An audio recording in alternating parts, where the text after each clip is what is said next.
Good morning everyone, nandito ulit si Nanay Jen. Hindi man Friday ngayon pero kasi may nagbigay sa akin ng lechon kawali. So ayan, luto tayo ng munggo. Tapos may nagbigay din sa akin ng sariwang bagong pitas na alokbati. Ayan, kitang-kita naman super green pa siya. Salamat doon sa mga kapitbahay kong mababait. Pagka ako meron, ako na mabibigay. Ganun lang. Tapos kulungan na ako ng malunggay ko. Dagdag ko na rin dyan. Para mas maraming gulay, mas maraming sustansya, diba?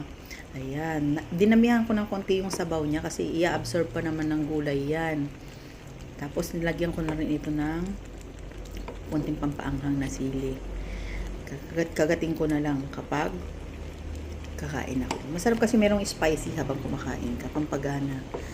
Yun, kain na tayo. Thank you for watching. Please share my video. Sana nagustuhan niyo yung luto ko. Kayo rin, kain na. Tara. Bye.